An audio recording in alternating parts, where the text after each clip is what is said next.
From the subways to the streets, fears of deportation in a city built by immigrants, the greatest city in the world at a tipping point, with challenges from Washington Heights to Washington, D.C. Who will lead the way is the city's next mayor?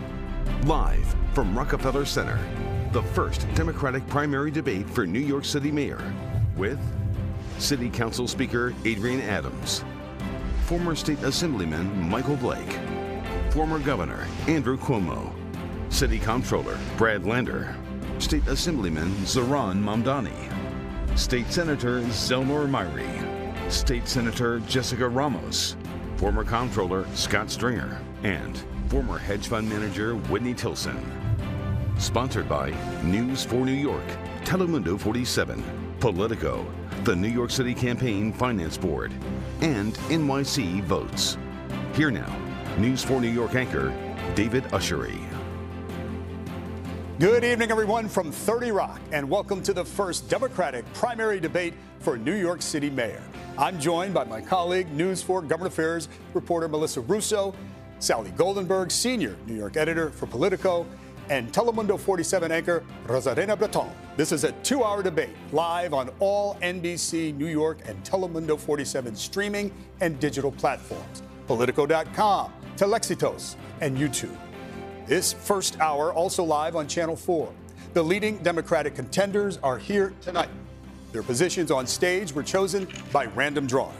Few rules for the candidates. For traditional question and answer, you'll have 1 minute to respond, and we'll offer 30-second rebuttals at the moderator's discretion. We'll also be asking some questions where we're looking for shorter answers. A lot of ground we want to cover, candidates. And we also reserve the right to cut off your microphone if you ignore the rules. But, of course, we don't want to do that. The goal is here for you to hear each other and for New Yorkers to hear everything you have to say. Good luck to you all. We'll begin with Melissa Russo. Thank you, David. Good evening, everyone. It's good to have you. We're going to begin tonight with the issue that polls show is number one for New Yorkers, and that is affordability. The cost of everything is squeezing residents in our city. New housing can take years to build, and we'll get to your plans on that a little bit later in the debate. But right now, we're interested in how you would help residents immediately. So what's your one big idea to make the city more affordable now, and how will you pay for it? We'll begin with you, Ms. Adams. Thank you so much. Thank you for having me this evening. You know, I'm actually the only candidate on this stage who is actually doing the work already. We have a housing plan already.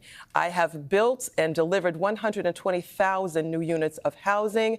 And now with the new proposal that we have in front of us, we have over 80,000 new units of housing that will be coming up and will be affordable to the people of the city of New York. New York is not affordable. I'm a mother, a grandmother, and I want my children to stay here, just like real New Yorkers want their children to stay here. Thank you, Ms. Adams. I should remind everyone, this is a 30-second answer. We'll go to you next. Mr. Lander.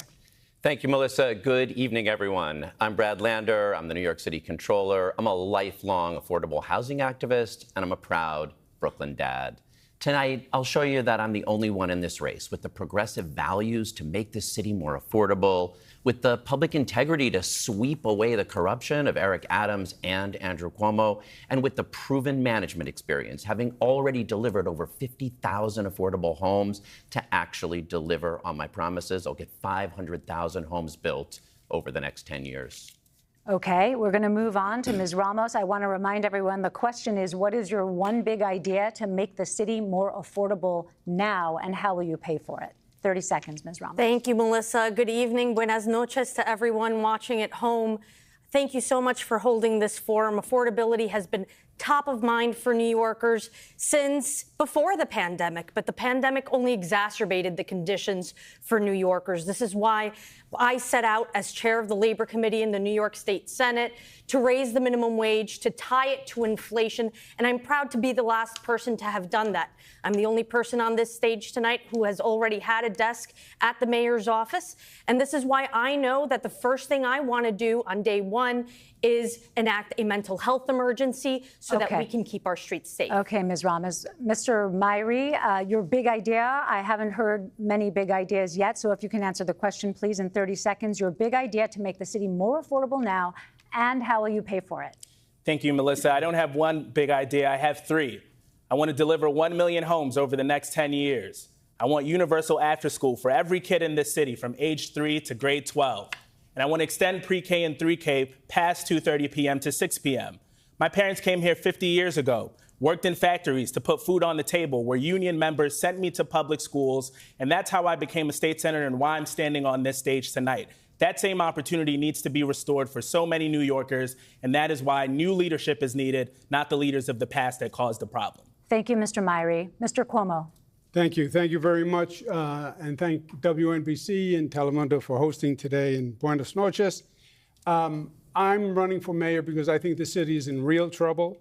I think we have a management crisis between the Adams and Lander administration. I think we have a fiscal crisis where the city is actually spending more every year than it is taking in.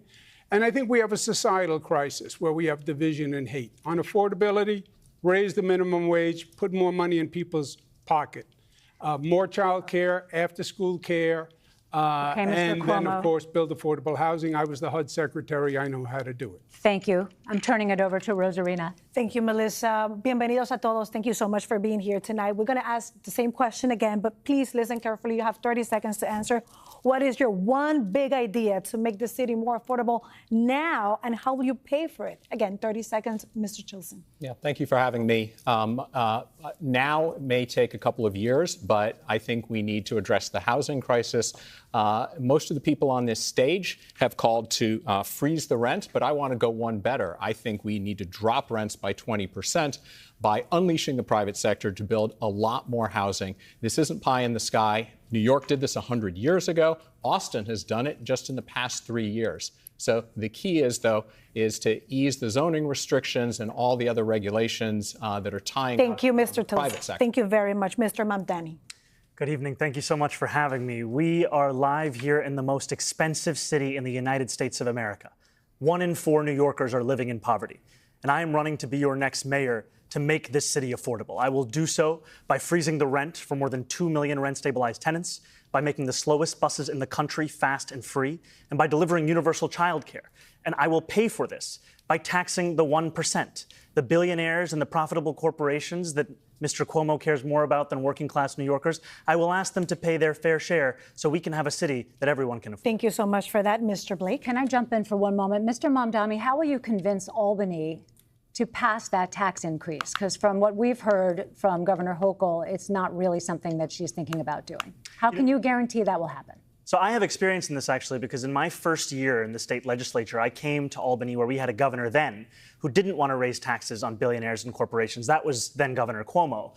And we actually overcame his objections, raised $4 billion in new annual revenue, and finally funded the very public schools that he had starved for so many years. Thank you very much. We have to go with Mr. Blake now. As a South Bronx native family of Jamaican immigrants, the way we actually address affordability is by ending credit scores and increasing income limits for housing applications and having universal child care that is happening not just after school, but throughout the weekends. We pay for this by having a vacant apartment tax for those that are not living in New York City, by withholding taxes to D.C. that Trump tried to take against us, and making sure, as much as I love the Knicks, and I'm sorry they fired Tibbs, but they had to, you have to tax what's happening at Madison Square Garden. That is how you pay for it. That is how we have affordability. Thank you, Mr. Blake. Mr. Stringer. I want to actually put forth a program that can get done for young families and for the people who built this city. And it's very simple. We need to use city-owned vacant land, 1,000 properties, and transform that land into affordable housing. That property should go to not-for-profits, to limited profit developers, not the luxury developers that fund Andrew Cuomo's campaign, but the developers that can actually build the Mitchell-Lama 2.0 that we need. We owe it to the people who built this city and are now fleeing the city because they can't afford to live here. And we need to welcome the next generation of New Yorkers who will be here if we give them hope and opportunity and affordability. Thank you, Mr. Stringer. Sally Golden. Thank you. Now let's turn to President Trump, who looms large over the city, given his proposed funding cuts and his interest in hometown affairs. Democrats say they want a mayor who will stand up to him. Mr. Cuomo, you've branded the president a bully. Mr. Stringer, you called him a schmuck. And Mr. Lander, you put his name on a car and crushed it in a TV ad. But voters want to know how you will actually deal with the president if you are elected mayor. We have questions for each of you, and you'll all have 1 minute to answer. Mr. Cuomo, we'll start with you. You have experience collaborating and battling the president. Currently, his Justice Department is investigating you, following a criminal referral from Congress alleging you lied during testimony about your involvement in a report that undercounted nursing home deaths during COVID. With that probe underway, how do you ensure voters that you would not be compromised in your dealings with the president if you were elected mayor? Yeah. Well, this is what Mr. Trump does, right? He started an investigation against me, against Kathy Hochul, against Senator Chuck Schumer, against Hillary Clinton. This is one of his tactics. I know how to deal with Donald Trump because I've dealt with him before. Many times, we've had many encounters. We fought on a daily basis through COVID, and I won many of those battles. I fought him on ice. This is not the first time he's brought ice to New York. He's done that before, and we fought him and we won. So he can be beaten, but he has to know that he's up against an adversary who can actually beat him. And I can tell you this, I am the last person on this stage that Mr. Trump wants to see as mayor, and that's why I should be the first choice that for the people of the city to have as mayor. To follow up on that, though, Democrats also raised some concerns about your testimony, so it wasn't only Republicans. But just putting partisan politics aside for a minute, how would you respond to voters about the congressional findings of your involvement in that report? Yeah, first, putting partisan politics aside is virtually impossible nowadays. It's so toxic out there. The issue of COVID became a political football right away. It still is a political football between Democrats and Republicans, and even within the Democratic Party and within the Republican Party. And it's unfortunate. We should have been learning from the experience and finding out how we could be better prepared for the next time. But unfortunately, in this toxic environment, it's been nothing but politicized over and over again. Okay, we have to move on, but I just want to add that the question was, how would you respond to the allegations? But we have to move on. Melissa. Okay. Mr. Mamdani, you have said that Mr. Trump's Department of Justice can't be trusted, and that was after the news broke of Mr. Cuomo's alleged reported DOJ investigation. First, quickly, just a yes or no answer. Do you think that President Trump is unfairly targeting Mr. Cuomo? No, I don't think that it's unfair, but I have no interest in believing that they're actually pursuing justice. Okay. Second part of my question. And to be clear, it's not unfair because Andrew Cuomo did lie to Congress, but ultimately we know that the Trump Justice Department and the Trump administration as a whole is interested more in vindictiveness and persecution of political enemies than in anything to do with justice. Okay, so moving forward, you are also a socialist, and because of that, why wouldn't President Trump target you and, by extension, target New Yorkers? You have 1 minute.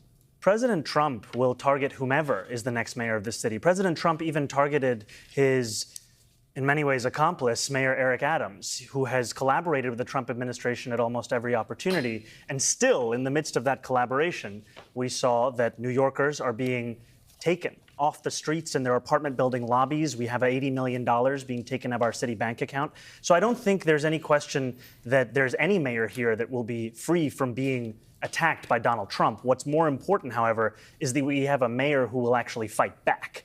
And that's what I will do. I am Donald Trump's worst nightmare as a progressive Muslim immigrant who actually fights for the things that I believe in. And the difference between myself and Andrew Cuomo is that my campaign is not funded by the very billionaires who put Donald Trump in D.C. I don't have to pick up the phone from Bill Ackman or Ken Langone. I have to pick up the phone for the more than 20,000 New Yorkers who contributed an average donation of about $80 to break fundraising records and put our campaign in second place. Okay, Mr. Mamdani, thank you. Mr. Cuomo, you want to respond to that? Yeah, please. Mr. Mamdani is very good on Twitter and with videos, but he actually produces nothing for him to accuse me of lying.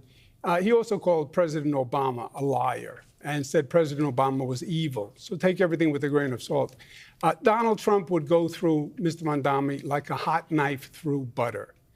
He's been in government 27 minutes. He passed 3 bills. That's all he's done. He has no experience with Washington, no experience in New York City. He would be Trump's delight All right, brief response, Mr. Mamdani, then we have to move on. Look, it's true that I don't have experience with corrupt Trump billionaires who are funding my campaign. I don't have experience with party politics and insider consultants. I do have experience, however, with winning $450 million in debt relief for thousands of working-class taxi drivers and actually delivering it to the working-class people. Thank you, Mr. Mamdani.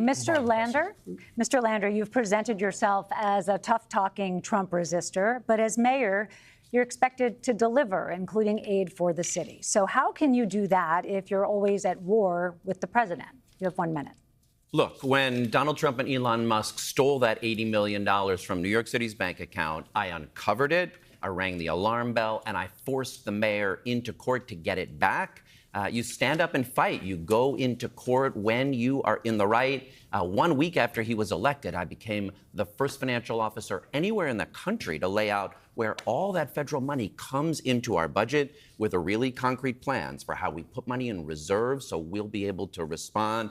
But look, with all the corruption that's in Washington, we can't have corruption here in New York City as well. It's not only that Andrew Cuomo lied to Congress, which is perjury, he also lied to the grieving families whose loved ones he sent into those nursing homes to protect his $5 million book deal. That's corruption. That's what I crushed in that junkyard. So when I'm mayor, I will stand up to Donald Trump. I will make sure that we've got a budget that's ready. So when they come for our Medicaid, we've got an independent authority ready to keep providing reproductive health care, housing, and education for all. Mr. Cuomo, would you like to respond? Yeah, please. Mr. Lander is a little loose with the facts.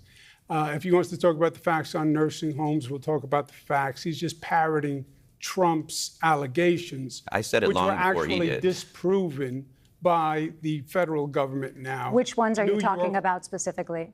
In terms of the rate of deaths in nursing homes, New York is number 38 out of 50. Number 38. Only 12 states had a lower rate of death, which is really something when you consider that we had it first and worse than anyone else. And when it comes to corruption, Mr. Lander knows corruption because his office approved $500,000 of contracts to organizations associated with his wife, which he said his deputy I would really just like to clear even though the deputy reported to him. I would just like to clear one thing up, Mr. Cuomo. It's part of the corruption of the city. It's a lie, and you know it every word. Yeah. Lies I hear all the you. time. But the question is whether or not it's political and whether or not your congressional testimony was truthful. Were you, now that you've had time to reflect, involved in producing that report that undercounted those nursing home deaths? Oh, there was no doubt that my administration produced the report, and it did not undercount the deaths. Okay, but you're still saying you were not involved in producing it. It's very clear. That's the Trump line, the MAGA line, right? Because this was during the Trump reelection. Okay. The New York reports always counted the number of deaths where they occurred, in a nursing home or in a hospital. Okay. Now that all the dust is clear. Okay, we have to move on, though. We have to give other people a chance. We'll all have a lot more time on other subjects. Yes or no? It's a very easy answer. All right, hold on, candidates. Did you lie to Congress? All right. Will you acknowledge the deaths? Okay. I mean, it's a very black and white. Okay. Did you lie to Congress, or will you acknowledge the death? All right, 15,000 people died, and he still won't answer your question. All right, here's a chance to answer the question as Melissa presented it. Yes. Mr. Cuomo. No, I told Congress the truth. No, we did not undercount any deaths. When they are all counted, we're number 38 out of 50, which I think shows that compared to what other states went through, we had it first and worst, and that only 12 states had a lower rate of death. We should really be thanking the women and men who worked in those nursing homes and did an extraordinary job. Very quick yes or no follow-up, if I may. Just the question is, were you involved in the producing of that report? It's just a yes or no question. I was very aware of the report. I spoke to it at press conferences. No, before it was released, Mr. Cuomo. The question is about the production of the report. Okay. All right, okay. We're going to move on. We're not getting an answer. We're not going to stand by the report. No, it was just a whether or not you were involved. Let's move on. Okay. Mr. Myrie, Mayor Adams and Governor Hochul have negotiated with Trump. Former Governor Cuomo has as well. As mayor, what experience would you bring to the table with President Trump? Well, let me just say to the people watching at home who are afraid to send their children to school, to the families who are afraid to show up to court proceedings, seeing agents snatch people up doing the right thing, I want to speak directly to you in this moment because you're not hearing that communication. You're not hearing about a mayor that is going to stand up and have the backbone to stand up for our city. I'm the son of 2 undocumented immigrants who came here for opportunity.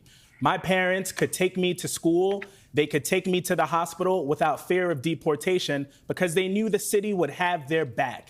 That's the kind of mayor that I'm going to be, one that stands up when necessary. Of course, we're going to work with the president when it's in the best interest of the city. But what he has demonstrated over these past 6 months is that he is not interested in helping the city. We have to grow our tax base so that we can be independent from the federal government. And that's why I have a plan to deliver 1 million homes over the next 10 years. It's why I want free after school for every kid in this city. And it's why I want to extend pre-K and 3K to 6 p.m. Thank you, Mr. Myrie. Rosarina? Thank you, Melissa. Ms. Ramos, vamos a hablar de Trump ahora. You talked about fighting President Trump, but you also said in a campaign questionnaire that you seek partnership with him. How do you envision working together with him? You have a minute. You know, I've already seen a very clear blueprint about how to elegantly school President Trump. And we saw it in Mexican President Claudia Sheinbaum and how she led on negotiating the tariff scandal with the president. And so I'm here to say that not only should my administration litigate to protect immigrants, to protect gender-affirming care, but we should be ready to withhold our federal taxes when Trump unlawfully takes away funding from the things that we need. We have to play chess, and we have to be smart, and our taxpayer dollars are our leverage. Thank you, Ms. Ramos. Mr. Stringer, the next question goes to you. Fighting Trump has been a key element of your campaign. Is there anything that Trump wants that you will be willing to give him in exchange for something that the city needs? You have a minute. Look, this is why it's so critical to elect a mayor with real experience negotiating, experience understanding what the stakes are here. Look, Donald Trump is coming for New York City. He's hell-bent on collapsing the social safety net. He wants to pick kids off the streets, but he also wants to destroy everything we've built in America, in this city. So I know how to fight him because I fought him in Trump 1. When he was coming after us, I managed to divest $4 billion from fossil fuel. I divested from private prisons. I divested from gun manufacturers. He didn't slow me down. He sped me up. But right now, we need a mayor who's going to put aside $1 billion in a very, very rainy day fund. We need a mayor who's going to insist that the banks and the next controller come to the table and strategize about how we have a short-term plan to get the city to the congressional elections. No one has more experience in city government and knows how to do that than me. But Mr. Stringer, the question is, if he wants something in exchange, will you give it to him?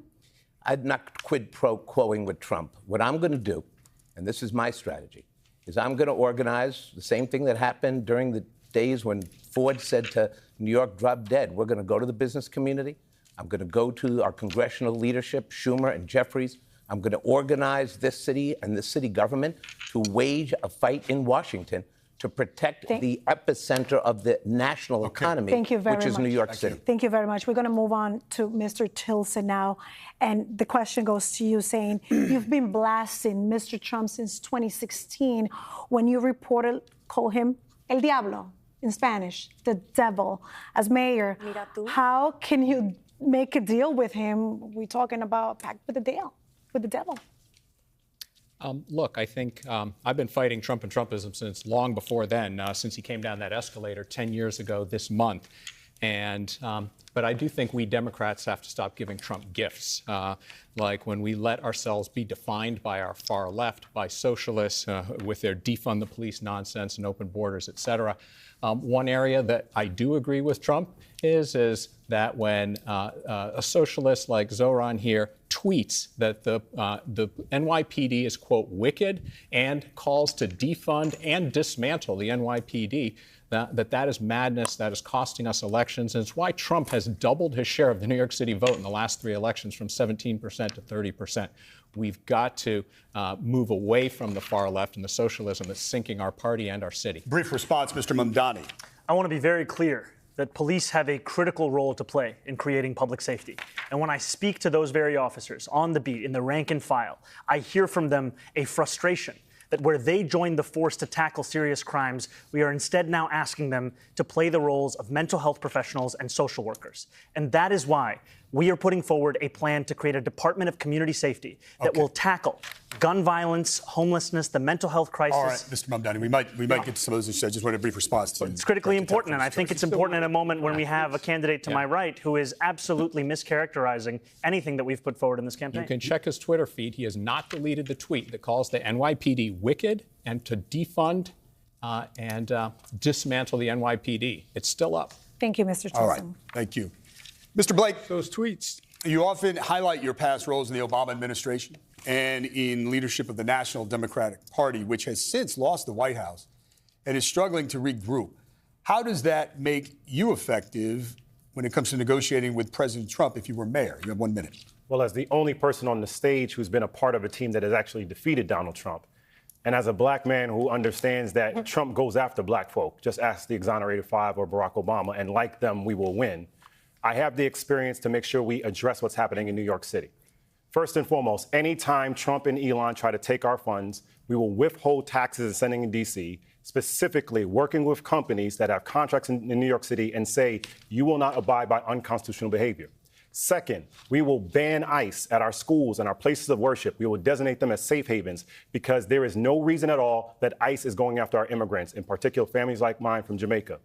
Third, since I have White House experience under President Obama, State House experience locally, as well as what's happening as a reverend and a community leader, you need to understand that there is someone right now who can lead New York City. You have heard people now not be able to answer the question, but they're saying they can actually represent you. I am ready from day one because of what I have. From the White House to the State House to your house, Michael Blake is ready to lead. Thank you, Mr. Blake. Ms. Adams, your most powerful campaign supporter is New York Attorney General Letitia James, an arch rival of President Trump. How would you ensure that you, and by extension New Yorkers, are not a casualty of their war? You have 1 minute. Thank you very much. And you mentioned the Attorney General. She is the most notorious, the baddest Attorney General that New York and the nation has ever seen. And yes, she does endorse me. You know, when the name Donald Trump comes up, the first thing, the advice that I get from the Attorney General is that when Donald Trump comes your way and causes problems for New Yorkers, sue him. That is exactly what I am doing right now as we speak. We have an executive order that is in front of us that is illegal, that Mayor Adrienne Adams had his first deputy mayor sign. The mayor didn't even sign it, but the first deputy mayor signed it. And it would allow ICE to come onto Rikers Island, Donald Trump's ICE, to come onto Rikers Island, which has been illegal since the year 2014. I have a TRO, a temporary restraining order, that Judge Rosado feels that our case has merit. We have sued him, and New York will win. I will always be a mayor that will stand up for our immigrants. Donald Trump's ICE has no place on Rikers Island. Donald Trump's ICE has no place pulling our people that are taking their legal court dates now. No rights. Thank you. Not in my New York. Thank you, Ms. Adams. Sally Goldenberg. Thank you. Thank you, David. Let's turn to public safety. It's a top concern for many New Yorkers, especially underground on the subways, which so many New Yorkers rely on to get to work. We're seeing fewer robberies and overnight 2 cops on every train, but still many New Yorkers simply don't feel safe on the subways. We'd like to know what plan each of you have to change that. You have 30 seconds, and we're going to change the order and start with you, Ms. Ramos. Thank you, Sally, for the question. You know, right now, we want to make sure that we are recruiting and retaining police officers. This is why I'm offering a workforce housing initiative to make sure that we help them be able to keep New York City their home. We want to attract them here. I want to increase their entry-level pay. I want to stop investing taxpayer dollars in RoboCops and toys and actually think about the officers themselves. But we have to assess deployment and upskill our EMS workers to respond to mental health emergencies. Thank you, Ms. Ramos. Mr. Myrie. Thank you. I take the train every single day. I took the 5 train to this debate. So I'm experiencing exactly what New Yorkers experience, and that is things feel different on our subways. People tell you that you shouldn't believe what you're experiencing, that the numbers are down and that you should feel more safe. But that's why people tune out of politics. Here are the facts. Things feel different, so here's what I want to do. I want police and clinician teams 24/7, 150 of them throughout the city. I want to ensure that everyone feels safe no matter what neighborhood they're in. Okay. And I want to ensure that we do that on my first day. We're at time. Thank you. Mr. Cuomo, your plan to make the subway safer. Yeah, part of it is we have to admit what we did wrong. The people on the stage, almost without exception, were all defund the police. Mamdani dismantled the police, reduced the police by 3,000, $1 billion in overtime, and now they're calling for more police. We wouldn't need more police if we didn't defund them in the first place. In my first 30 days, I will take every homeless person off the trains and the subway stations and get them the help they need. We did it before, we can do it again. Thank you, Mr. Cuomo. We're going to fact check that he literally said defund the police himself when he was governor. All right. All right. We're coming around to you. This is the third time he's literally lied about everyone on stage. We'll get to that. We're coming around. We'll get to this. Are you saying you didn't say, Andrew, are you saying you didn't say defund the police? I never supported defund the police. Are you saying you never said defund the police? I never supported. Can you just answer the question? I used the words defund the police. Again, I said I don't support defund the police. So you just said everyone else did that, but you would not acknowledge. Mr. Cuomo, did you say? He did. All right, hold on, gentlemen. Did you say that it was a legitimate school of thought? Hold on, let us frame a question here. I think that Mr. Blake may be talking about something you said, which is that both are legitimate schools of thought. Defund or don't defund. And you gave it some legitimacy in public. I disagree with defund. Yes, you did. Yes. Okay. All right. Okay. Thank you. And I'd still like to respond. We're coming around. We'll be coming around. We're coming around to everybody. Mr. Tilson. Yeah, I'm fully supportive of the increased police presence in the MTA. In fact, transit crime is down this year. It shouldn't be, I shouldn't have to say this, but the key to reducing crime is fully staffed police that are out there enforcing the laws. And we need to make crime illegal. And this is now happening down on the subways where they are starting to enforce the lower level crimes, the quality of life crimes, drinking, smoking, spreading out over the subway cars. And police are arresting more. And it turns out that 30% of the people they are arresting have criminal records of more than 20 I'm sorry, we do have to move felonies on. each. We're at time. Mr. Mamdani. In my Department of Community Safety, we are going to put together dedicated teams of mental health outreach workers who will be deployed to the top 100 subway stations with the highest levels of mental health crises and homelessness. We are actually going to address this in a manner that goes beyond the same ideas that we hear time and time again, recycled by the same politicians like Andrew Cuomo, who brought us to this point. And if we care about the police force, then we have to actually listen to police officers. They are leaving this force, 200 of them each month. And when you ask them why, it's because of the forced overtime. And part of the reason that is taking place is we're asking them to respond to every failure of the social safety net. Thank you, Mr. Blake. The people who don't feel safe are young women, mothers, and grandmothers around Andrew Cuomo. That's the greatest threat to public safety in New York City. Now, specifically to your question, I have said very specifically, we need 1,000 mental health professionals on our subways and streets. And so therefore, you can have police then with body cameras on go do precision policing outside. The police will indicate they were not trained on addressing mental health. Let's utilize those persons who need the help immediately. If we take those steps, then we can also make it a point to help make sure everyone gets home alive. We're at time, Mr. Blake. We're going to move on to everybody, but I want to give Mr. Cuomo an opportunity to respond. Mr. Blake raised the issue of sexual harassment allegations in your administration. Just if people who are watching at home have to be incredibly frustrated. They defunded the police. They reduced the number of police. They're now saying we need more police. We should have reduced them in the first place. And we need mental health experts to address the homeless, mentally ill.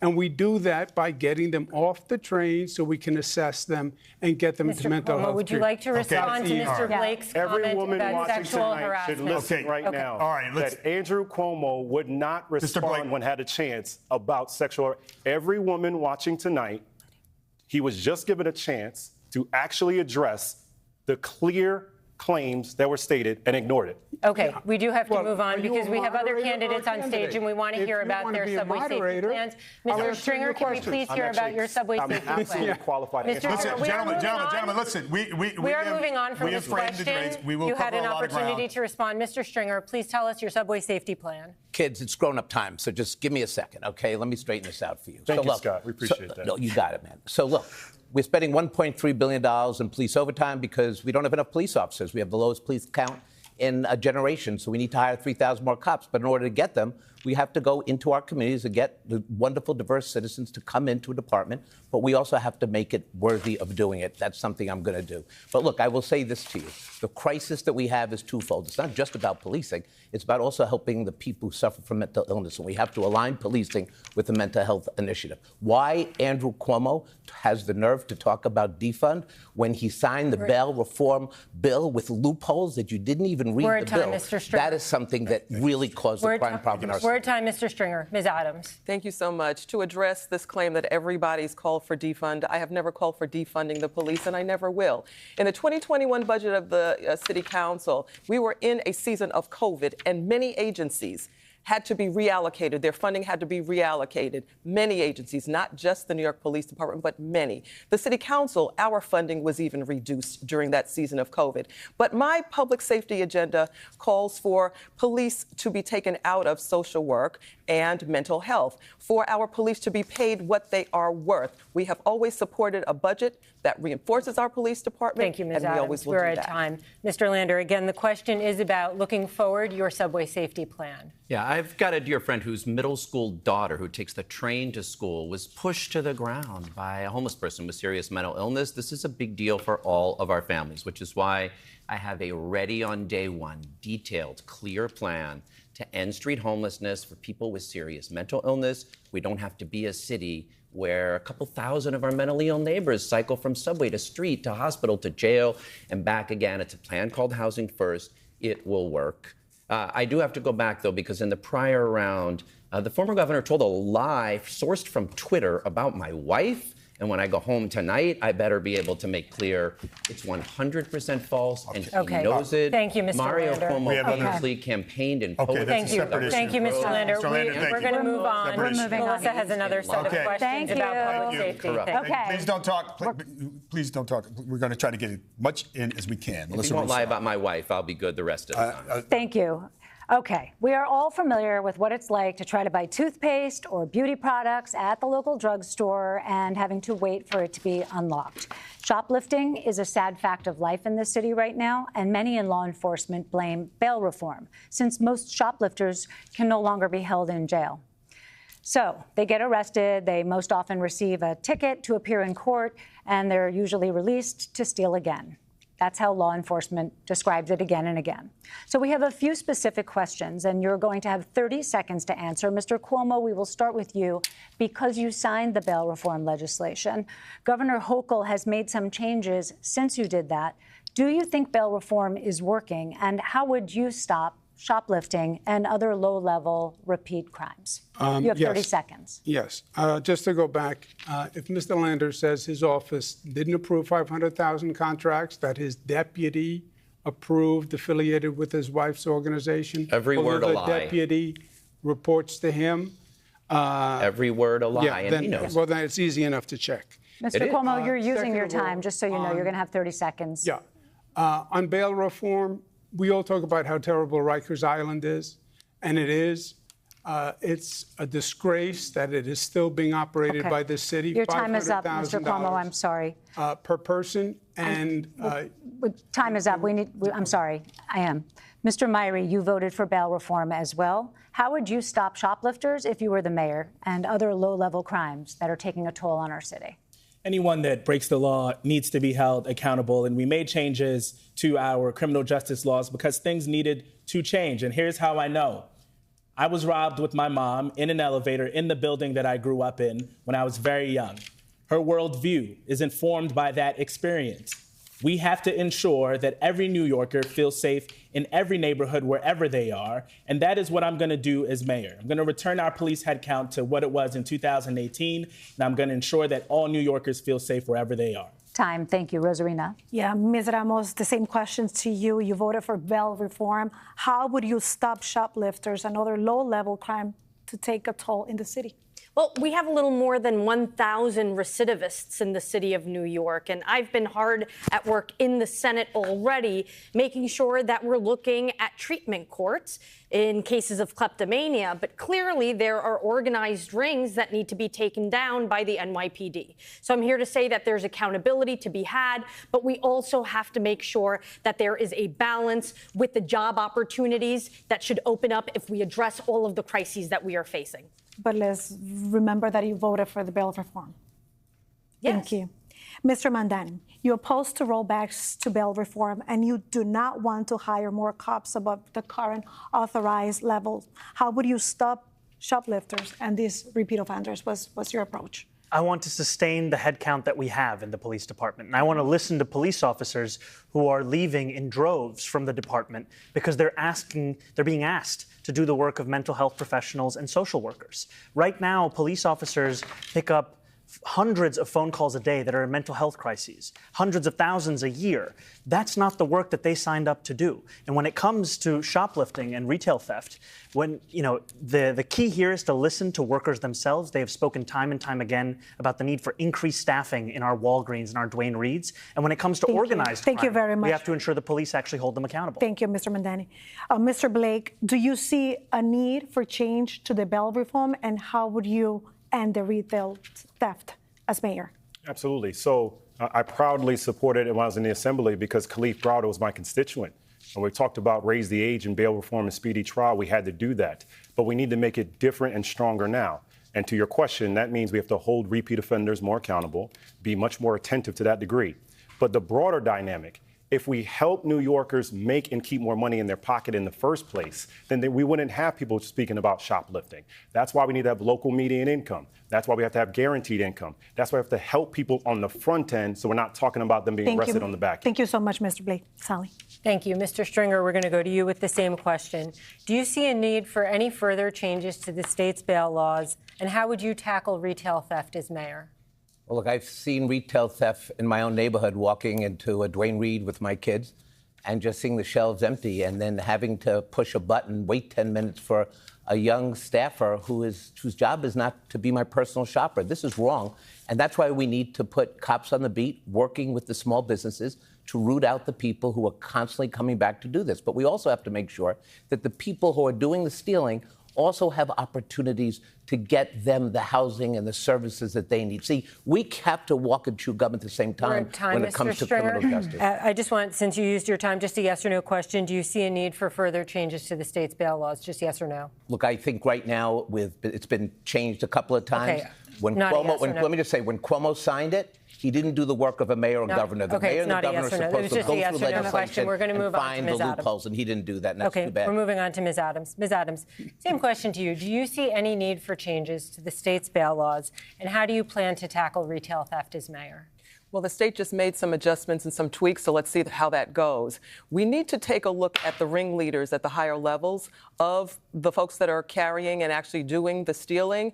Low-level criminals are wasting away on Rikers Island. Some have committed suicide under this current administration. So what we need to do as far as public safety is concerned, I will fill the over 2,000 vacancies within the NYPD in my first 8 months as mayor. This is what we need to look at. Others are looking at bringing in thousands and thousands of police officers. We have vacancies to fill. This will work. This is what our NYPD needs, better management. Okay, thank you. Mr. Lander, do you see a need for changes to bail reform, and what would you do as mayor about this retail theft? I've got a detailed plan to combat retail theft, so the toothpaste is not always behind lock and key. You can look it up on my website. To develop it, I took lessons from NYPD Commissioner Jessica Tisch, who I want to keep as commissioner because crime's coming down and accountability is going up. It involves giving a panic button, essentially, to retail stores so they don't have to call 911. They can report quickly. Investigations can be thorough. And I've actually taken the idea from the conservative Manhattan Institute that drug treatment courts need to be central in our response. Thank you. You just named two of my bills, the Retail Worker Safety Act with panic buttons and my mental health court expansion. Ranked choice voting. Quick response? Okay. Ms. Mayor. All right, thank you. Sally, you had a quick question here. Yeah, well, I guess we also for Mr. Tilson. Yes. Mr. Tilson, I'm going to let you respond. But just on that, Jessica. Yeah, I guess because Mr. Lander brought her up, just a quick show of hands, who else would keep Jessica Tisch as police commissioner? Okay, thank you. Haven't decided yet. Okay. Correct. All right. Mr. Tilson, you said you would cut crime by 50%. Do you want changes to bail reform? What can you do to tackle this low-level crime? Yeah, well, I do very much believe we need to make substantial changes to bail reform and discovery reform, both of which went too far. Like what I said earlier, we basically decriminalized all low-level crime. Shocker, it went way up. So we need to have more police officers enforcing the law, and we need to change the legislation such that prosecutors can actually punish repeat offenders. I just talked to a cop right here in Midtown North last week who told me they're down from 300 cops to 120, and they have to fill out so much paperwork when they make an arrest that the criminal is back out onto the street before they're finished with the paper. All right, Mr. Tilson, thank you. Rosalina. Thank you, David. Now we're going to talk about e-bikes. Bicycle deaths in the city have reached record heights in the recent years, with injuries also surging, many involving, of course, e-bikes. Just the past hour, Mayor Adams announced a plan to impose a 15-mile-per-hour speed limit on e-bikes. Do you believe this is the right way to improve safety? And what else would you do, Ms. Adams? You have 30 seconds to answer. Yeah, a lot of those, the e-bike riders are people that deliver food to our homes, and they have families as well. I do believe that there needs to be a closer look, which we are doing in the City Council as far as regulation is concerned, but we have to be careful. But this regulation with 50 miles per hour, is this the right approach to regulate it? Well, as the mayor normally does, he does not collaborate with the City Council, which had we done that collaboration together, we might have come up with a different solution other than 50 miles, and I believe is a penalty, which we could have come together and realized something much more reasonable for e-bike riders. Just to clarify. 15 I understand. Yes, thank you. Thank you, Ms. Adams. Mr. Lander. I think the pedal assist city bikes go 17 miles per hour, so that seems pretty good to me. But we've got to go upstream here to the folks that are causing this. Uber Eats and Seamless and DoorDash need to be held accountable for the trips that are taken where they're making money. They've got the data to keep folks safe. And, you can't operate a car dealership in this city that sells cars without license plates to people without driver's licenses. So we've got to hold the sellers of mopeds accountable. Those are motor vehicles, and they need to be treated that way if you're going to sell them. They've got to have licenses. They've got to have license plates. They have to operate safely. Ms. Ramos. Well, we have to end the criminalization of our delivery workers and bicycle riders. A lot of enforcement has now changed from civil summonses to criminal tickets, and that is leaving breadcrumbs for ICE and leaving many of our community members vulnerable. That being said, it is high time that we post speed limits and adapt our street design for the use of bikes and e-bikes. The fact is that we have to get them off the sidewalks. We have to make sure that they are abiding by the rules. And this is why we need public education in English, in Espanol, in all of the languages that our riders speak. Thank you very much. Mr. Myrie. There's no question that things feel different on our streets and that these categories of vehicles are not built for our current structure and on our streetscape. So we have to regulate. We have to hold the companies that are making money more accountable on this. But we also have to ensure that we are doing this in collaboration, doing this in a smart way, and ensuring that the enforcement on this is actually going to be going through. What we have seen is uneven enforcement in this space, and that's why there are older adults in this city that are afraid to cross the street because of how things feel. Thank you very much. Mr. Cuomo. Yes, I think this is another example of just dysfunctional city management. We passed a state law allowing e-bikes. It was supposed to be regulated by the city. You've had all sorts of accidents, all sorts of warnings. The city has done nothing. The speed has to come down. City bikes voluntarily came down to 17 miles an hour. You have these e-bikes, some of them doing 25, 30 miles an hour. You have to bring down the speeds, but you also have to have them registered by the apps. They're the ones who are making the money. Let them license, let them register, let them pay the tickets. Thank you very much. Mr. Tilson. This issue is actually quite personal to me because I ride my bike in the city every day. And in fact, I'll bet I'm the only mayoral candidate in history who ever rode his bike to the mayoral debate, as I did this evening. And those e-bikes have made things a lot more dangerous, not just for pedestrians. So I've been calling to speed limit them since the beginning of my campaign. I totally agree with that. And I will tell you, just in the past couple of months, since police have started issuing citations, the e-bikes are behaving themselves a lot more. I see a lot fewer blowing through red lights, blowing up on the sidewalk. Thank you, Mr. Tilson. Let's remind you guys that these are the people taking, most of them, your food to your offices and your homes. Mr. Mamdani. You know, I find it ridiculous to hear Andrew Cuomo talk about how we need to regulate the apps when this is the very mayoral candidate who has a super PAC that received $1 million from DoorDash. How are you going to regulate DoorDash when they are giving you $1 million to influence your street safety regulations and your labor regulations? This model, this economic model, is one that doesn't just incentivize e-bike riders to break street safety laws. It often requires Thank you, them Mr. to do so to make the Mr. Cuomo, deliveries do you want to respond to that? Yes. I work for the people of the state of New York, the people of the city of New York. I don't care who gave me what. I do what is right, and that's how I. But you don't feel compromised? That's how I've always run my. But don't you feel career. compromised? I just said the apps should be held responsible. They are the ones who should have to license the bike, register the bike. They should be responsible for the fees. They're the ones who are making the money. Thank you, Mr. And in wouldn't terms trust of the guy who represents who. Thank you very much. We have to go to Mr. Blake. Mr. Blake. Just want to make sure we internalize that Andrew Cuomo just said, I don't care who gave me what. That's not a man who's actually going to break the corruption in City Hall. You need a new vision right here. To your question around e-bikes, one of the reasons why we cannot have an increase of people getting tickets is that it will absolutely lead to the harassment of more communities of color and immigrants in particular. Now, we definitely have to focus on what's happening around speed limits, but also how to reimagine what our city can be, because we cannot continue to have a 2025 city with a 1905 infrastructure. Mr. Blake, so we've laid out the vision at blakefornyc.com on how to address e-bikes as well as a new city. Mr. Stringer. Let me start by asking, just answering the question. Yes, I think 15 miles an hour is reasonable, and I think the mayor is right about this. But in the time that I have, I do want to follow up about DoorDash, because that $1 million contribution crossed the Rubicon. And the contributions of donors who were giving between $250,000 and $1 million are fundamentally buying the mayoralty. And that is something that we spent 20 years never trying to get to again since City for Sale. Mr. Stringer, thank you very You are much. writing a new book about how to take the mayoralty 1, 2, 3. And I find it Mr. Stringer, offensive. thank you. Brief response, Mr. Cuomo. Yeah, I live with the campaign finance rules. They're talking about independent expenditure committee. And let's remember who represents who here. I am the person on this stage who represents the working men and women of New York City. The labor unions have endorsed me, over 650,000 strong. You were fine on the campaign finance board. I got this. By the campaign finance board as we speak. We have to move on. I think the issue's been spoken to and addressed. We have another question here for you. We'd like 30 seconds on this. You've all spent years in politics. What's your biggest regret? We'll begin with you, Mr. Blake.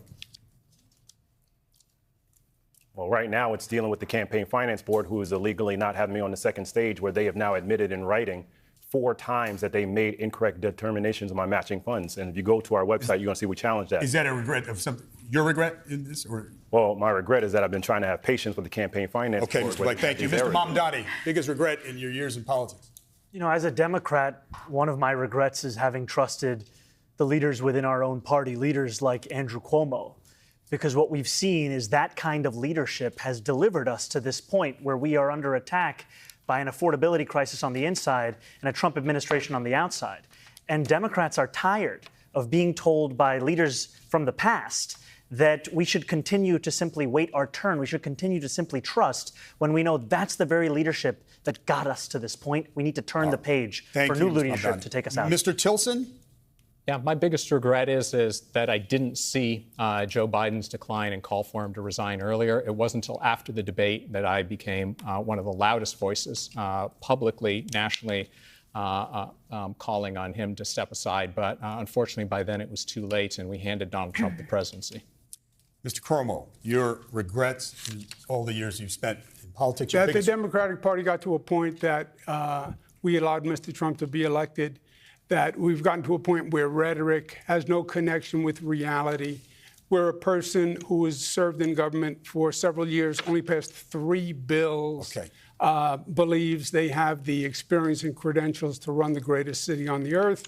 and the Democratic Party seems okay with that. Mr. Cuomo, this question, was about your personal regret in your years in politics. I said I regret the state of the Democratic Party is no in that we regrets. elected Trump. Not the 15th. No regrets when it comes to cutting Medicaid or health care. No regrets when it comes to cutting child care. No regrets when it comes to slow-walking PPE and vaccinations in the season of COVID to Black and brown communities. Really, no regrets. No regrets. We have to protect Medicare for the city's retirees. Okay, we want everyone to be able to respond. Retirees. Okay, we want to respond to this, Mr. Cuomo. You only have a few seconds. Yeah, but no, I understand, but it's not. It is just not accurate. Medicaid went up under me. I led the nation under COVID. Okay. I pushed President Trump to give us everything he had. Thank you, Mr. Cuomo. Right. I was there every day. You expressed it. Leading COVID. Okay. No regrets. I have to ask him all right. Mr. Cuomo, I'm sorry. I'm sure that people at home must be wondering about your answer to this question, because we speak to voters throughout the city, and quite a few of them will say, I'm not sure exactly what happened with those sexual harassment cases. We know that you say you never sexually harassed anybody. You say you're running to restore efficient government and efficient leadership. But in the past, your leadership came with what more than one investigation concluded was a toxic work environment, especially for women. And some of those cases are still ongoing. So I just want to ask you, since we're talking about regrets, you have apologized to some of those women back when you were still governor. What do you say to voters now, looking ahead to your potential mayoralty? Are you doing anything differently? And why should they believe that that same situation won't happen again? Yeah, Melissa, let's just make sure we have the facts. A report was done 4 years ago making certain allegations. I said at the time that it was political and it was false. 5 district attorneys, Democratic, Republican, short, tall, looked at it all across the state, found absolutely nothing. 1 case has been resolved. I was dropped from that case. I said at the time that if I offended anyone, it was unintentional, but I apologize, and I say that today. There was also a Justice Department investigation, but we'll move on because we're out of time. We detoured there because the issue was raised, but we also want everyone to respond. Mr. Myrie, biggest regret in politics? I regret not having secured more funding for after school earlier in my career, but I want to turn to Andrew because during— These are short answers, Mr. Myrie, on your regrets. I have 30 seconds, correct? Yes. When I was in the ICU during COVID, writing legislation to protect my community, you were the most powerful person in this state, and you were in the governor's mansion taking a $5 million deal. Do you regret taking the $5 million, and will you give it back? Yeah. First of all, that's not true. What part? I stood up every day and fought for this state, for COVID, against President Trump, for PPE, for masks. I was in emergency rooms. I was in a hospital. Gentlemen, I need— May I say we're wearing— Gentlemen, I understand. Garbage bags for PPE. Yes. Do you regret taking $5 million? We're going to pick up. We were doing everything we could every day to get— Mr. Cuomo, people aren't going to hear you if you— We are going to finish this. Take a break. We have a break right now that we have to take. We will pick up with the issue, I assure you. We're just about at the 1-hour break. We're going to continue this online. Channel 4 goes to regular programming, but wherever you stream News 4 New York, continue watching us. We will be right back with more of this discussion.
Live from Rockefeller Center, the first Democratic primary debate for New York City mayor with City Council Speaker Adrienne Adams, former State Assemblyman Michael Blake, former Governor Andrew Cuomo, City Comptroller Brad Lander, State Assemblyman Zohran Mamdani, State Senator Zellnor Myrie, State Senator Jessica Ramos, former Comptroller Scott Stringer, and former hedge fund manager Whitney Tilson.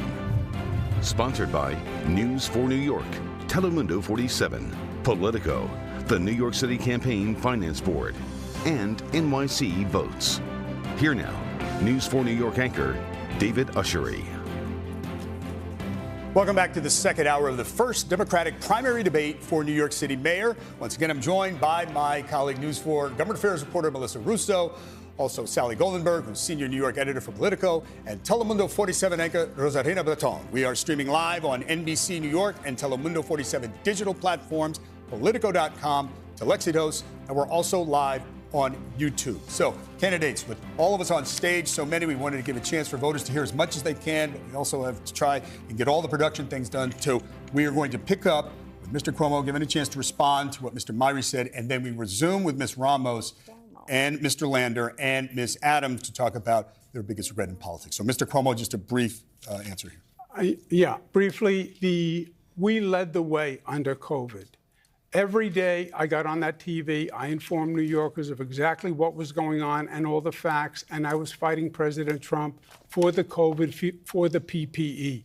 There was no doubt that in the beginning there was no PPE and people were using garbage bags, but we fought vehemently for it. When the first phase had passed New York, we actually got through the first phase. It was then going to other states, and that's when we were trying to share lessons. What happened to city field vaccines? All right, we're going to continue on, and you may have a chance. Ms. Ramos, biggest regret in your years in politics? We had the vaccines. You use a vendetta against the former mayor, not to make it happen. So I regret not running for mayor in 2021. I had been in the Senate for 2 years. I'd already passed over a dozen bills. I thought I needed more experience, but turns out you just need to make good videos. Mr. Lander.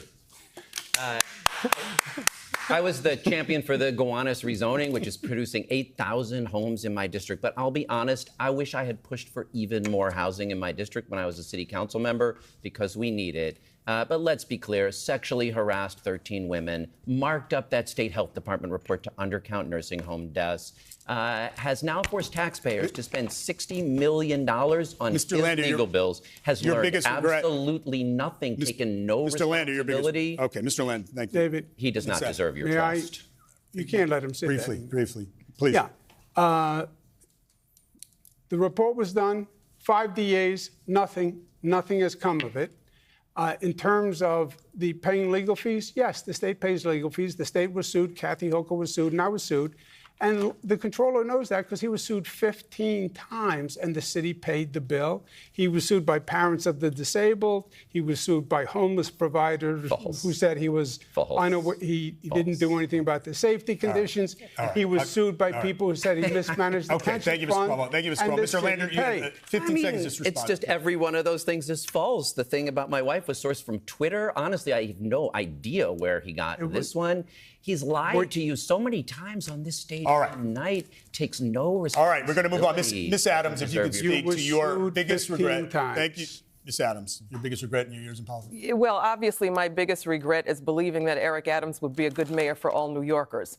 I have had to restore budget cuts from this mayor. I've had to save pre-K. I've had to save 3K. I've had to save our libraries. I've had to save our cultural institutions because the mayor of the city of New York thought that it was his job to cut all of those and to slice and dice the livelihoods of our children, cultural institution, our elders, our seniors through their library services and their food services as well. I have had to be the champion to make sure that all of those services were restored for the people of the city. Mr. Stringer. I've thought about this question through my career, and I would say that the biggest regret from a policy perspective was when my mom died of COVID before her time, and she was a great trailblazer, the first woman elected city council in Washington Heights back in the day. She was a real fighter, but she lost the fight with COVID. I really wish before I left the controller's office that, like with so many other issues, I really was able to really build a COVID recovery plan for the Thank city. you, Mr. And I Stringer. just ran out of time. We'll continue with Telemundo anchor Rosarina Berton. Thank you, David. A very important issue for my viewers in Telemundo 47. We're going to talk about immigration, okay? So, as we know, President Trump wants to abolish sanctuary cities like New York, and his administration has applied pressure to force cooperation on deportation. So, to understand a little bit more this issue, we're going to give you couple of scenarios, hypothetical scenarios. You're going to have a minute to answer this one. Mr. Cuomo, we are going to begin with you. Let's say ICE notifies your city-run hospitals that they must stop offering medical care to undocumented patients, or the federal government is going to withhold millions of dollars in funding. What do you do? I've gone through this with Mr. Trump before with ICE. But what would you do now? You cannot give in to Mr. Trump and his demands. You cannot. But let's say he's cutting funding. You can't. It will never end. If you give in to him, he is a bully. I know him well. If you give in to him today, you will be giving him your lunch money for the rest of your life. So what's the solution? You have to fight him. And the way you fight him is not by suing him. Yes, of course you sue him, but he gets sued 10 times before he gets out of bed in the morning, right? Kind of like you. That doesn't and the bother lawsuits him, are winning, right? by the way. We need a national coalition, which we can put together, of like-minded states and cities that will oppose these actions. And then we're going to have to eventually beat him politically in the Congress, but you cannot give in to his demands. Thank you, Mr. Cuomo. Mr. Tilson? Yeah, I mean, Donald Trump throws 50 tweets a day up there, and most of the time you just ignore him. If he actually does act illegally to try and blackmail us, you have to sue to restore that funding. I am appalled by what Trump is doing to terrorize immigrant communities and demonize immigrants in general, and that's an area I will fight him tooth and nail. Mr. Mamdani? Our city is under attack by an authoritarian Trump administration, and it is under attack that is now being echoed by Trump's allies right here in New York City. And I say that as someone who would be the first immigrant mayor of the city in generations, someone who just yesterday had a sitting elected official call for me to be deported. This is not an intellectual exercise for the people of New York City. We deserve to have a mayor who is not funded by the same billionaires that put Donald Trump in D.C. We deserve to have a mayor who will actually fight back. And the way that we fight back is ensure that our local institutions continue to provide the services to each and every New Yorker. But the question is, how can you protect those people? Going to hospitals, how can you protect them? Here's the thing. The Donald Trump administration will use the fact that they fund 7% of our city budget as leverage over us to try and give up whichever category of New Yorkers they are pursuing in that day. Ultimately, what we need to do is tell those same institutions we will provide them that funding, and we'll get that funding by taxing the 1% and the wealthiest corporations right here in New York State. Thank you so much. Mr. Blake, I'm going to remind you the question is, ICE notifies the hospitals that they're not going to offer care to immigrants. How can you solve this situation? As a son of Jamaican immigrants, where I was born with a heart murmur in North Central Bronx Hospital, and my mom that's watching right now, and my wife who's Jamaican and Honduran, this is important for us to expand the conversation of what's happening. To your question, we create the protections by designating hospitals, schools, community centers, places of worship as safe havens where ICE is not permitted to enter unless there's a signed judicial warrant. Moreover, we have to expand the conversation. We've made very clear we will remain a sanctuary city to make sure that we are protected, full stop. But it also is important about how do we have the rhetoric. That we will not tolerate rhetoric against our immigrant communities. The same way we will not tolerate anti-Semitic behavior. We will not tolerate Islamophobia. We will not tolerate anti-Blackness and anti-Latino rhetoric. And that means at the same time, we have to protect our nonprofits that are helping our immigrants as well, which is why I said you must grant as well as reimburse nonprofits earlier that are helping our immigrants, in particular our undocumented ones right now. Thank you, Mr. Blake. Mr. Stringer. Look, we first have to make it clear that the buck does not stop with Donald Trump. And that's why the very rainy day fund I proposed would immediately allow us to build back the health services that the federal government could take from us financially. This is why we need a mayor who knows the buck, because that's the job of mayor, understanding how we actually get through the Trump era. But it doesn't stop there. Look, my experience has always been about fighting in Trump 1. And we won a lot of those battles. We won those battles during COVID. We never backed down, but we were strategic. And that's why we need to work with our Washington partners. You know, there are Democrats in Washington ready for the fight with a mayor who brings a confidence and a proven ability to deal with the economics of this crisis. But this is not a time for training wheels. This is not a time for somebody who has never dealt with the finances of the city to be mayor of New York. Thank you very much, Mr. Stringer. Now, Ms. Adams, we're going to go to you next. We're going to change a little bit the situation. Let's say that you learn that ICE is planning to stop immigrants outside your hospitals for possible roundups. Would you warn them? And how would you handle this situation? You have a minute. You know, it's work that I'm already doing as Speaker of the City Council. So I've already stepped up in leadership to do this. I've had a target on me because I refuse to erode our sanctuary city laws, and I have refused to do this. My mission is and will be when I am mayor is to protect the immigrants of the city of New York. New York is a city made up of immigrants. So it is our responsibility to make sure that all New Yorkers, our old New Yorkers and our newer New Yorkers, feel safe in this city. As mayor, I will not kowtow to Donald Trump. But would you warn them that they're... I will absolutely use my bully pulpit as the mayor to warn, as I am doing as City Council Speaker pretty much on a daily basis. The work that I am currently doing as Speaker, I will expand as the mayor of the city of New York. Donald Trump will know that New York will remain a sanctuary city regardless of his threats and his chaos. We will stand because we are a city and a nation, and we will be that model once again for other cities in this country. Thank you very much, to take a look at and to work towards becoming like New York. Thank you. Mr. Lander. Thank you, Rosarina. I mean, as you well know, 40% of the 8 million New Yorkers are foreign-born. 50% live in mixed-status households, including 1 million children. This is the future of New York City that we're talking about, which is why I was proud to be a co-sponsor of those sanctuary city laws. 3 specific things I would do here. 1, it's not just the mayor. Every New York City employee needs to understand the sanctuary city laws. So I've got a detailed plan to make sure our school social workers and receptionists, our shelter security guards know the sanctuary city laws. So we'll have a network to get this information out and absolutely warn people before they walk into ICE. I've proposed creating an independent health authority to segment off city money from Medicaid money. And I want to expand NYC Care, so it's not just in health and hospitals, but in our federally qualified health centers as well. That'll make sure our immigrants are protected. Thank you very much, Ms. Ramos. Rosarina, Trump mintió. Trump anda detrás de todos los inmigrantes. Pensamos que solamente iban a ser los supuestos criminales y hemos visto que eso no es verdad.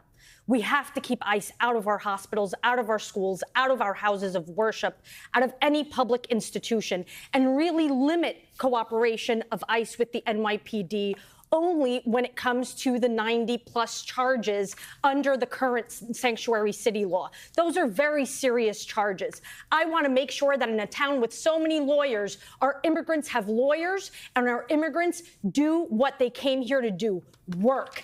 It is our it'll be my responsibility as mayor of the city of New York to create entry points into the economy so that they can stay busy, provide for themselves and for their families, and honor the fabric of this city and of this country, which cannot function, whose future won't be brighter without our immigrants. And that sounds like that sounds like a great plan, but would you be using taxpayers' money for that? Yes, this is actually making sure we are expanding Action NYC and our cooperation with our community-based organizations, clinics with our 7 law schools to make sure that we are on the ground protecting and teaching people their rights. Mr. Myrie. This isn't just a hypothetical for me. I grew up with pretty severe asthma, and both of my parents would take me to a city hospital, Kings County Hospital, when I had an asthma attack. They weren't documented then, but they knew that the city had their back. So not only would I be warning, I would be assuring them that we had their back right now. Sanctuary city laws used to not be political. Well-known progressive Rudy Giuliani stood up for our sanctuary city laws because he understood what this community meant to our city.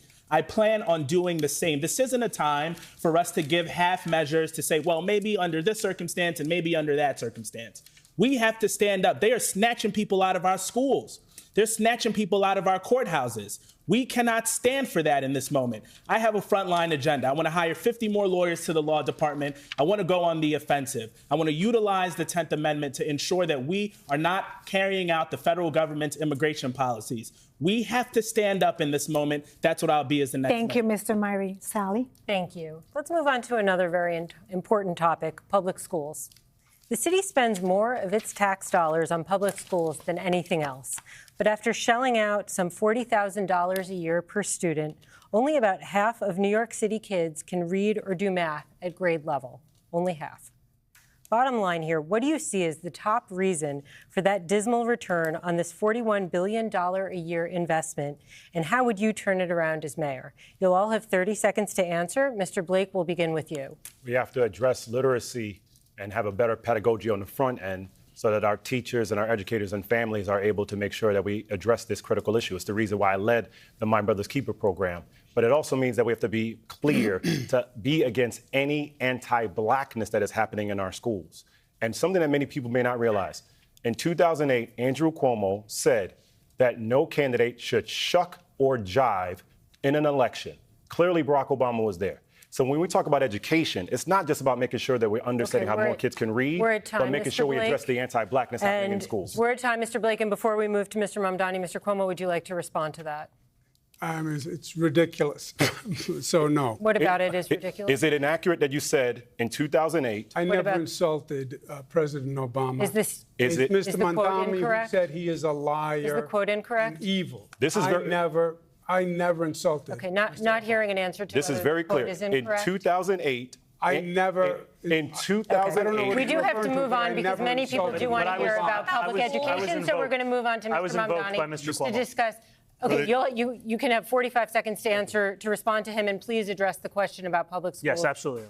I'll do so shortly after. We have Mr. Cuomo, who said these words of shuck and jive when Barack Obama was running to be the president of our country. I was proud in 2008 that the first doors I ever knocked on was for Barack Obama, while we had a candidate here. Why do you call him an evil and while a we liar? have a candidate here Why who would is you so call him who a is liar? a candidate here who is so allergic to any accountability or acknowledgement of a mistake that he can't even admit that he said these kinds of words. Now, as it pertains to public education, all of the challenges that we are facing in our city when it comes to our schools, they are also downstream from the fact that 500,000 of our children are going to sleep hungry every single night. 100,000 of them, for the 9th consecutive year, are now homeless. We need to ensure we have a city where our children can not only have food to eat, a place to call their home, and we also have to have the full implementation of class size reduction. Mr. Tilson, we're going to move to you. And I just want to remind you, we do want to know a solution to the problem in the public school system. That is the heart of this question. Sure. Mr. Tilson. The failure of our public schools is exhibit A of how city government spends way too much and delivers far too little. Our kids are reading below Mississippi's despite spending $40,000 a kid. They're the poorest state in the nation, spending 12. It's really, if you're a business person, I know, and I am for 40 years, it's bad management. There are few, if any, rewards for success and few, if any, consequences for failure. I served on the board of KIPP charter schools for more than 20 years, and 15% of our public schools, the charter schools, are held accountable. Not surprisingly, they are the best charter schools, public schools overall in the city, delivering for kids. We have to move on, Mr. Cuomo. And I just want to remind you again, we've established that there's a problem. We're looking for solutions. Mr. Cuomo. Gotcha. Interesting, Mamdani never denied saying Obama was evil and a liar. I believe neither of you denied the quotes you that didn't were raised. deny that you said shuck and jive. Neither of you denied the quotes that were raised. He did not. But we are here to talk at this moment about public schools. Okay, Mr. Cuomo. No one denied any quotes. Mr. Cuomo, solutions to public education. I need just 5 minutes. I understand that education is very important. Please don't force us to. Education is a very important issue to New York City. I'm proud that I raised. Okay, we're going to move on. Mr. Myrie. Do you have... No. Let's give Mr. I'm proud that I raised education to the highest level of any state in the United States. I understand the point about we need to reform the education system. I would start with the DOE. They spend hundreds of millions of dollars on consultants. We don't know what we get. I want a real analysis of the curriculum New York City solves and New York City reads.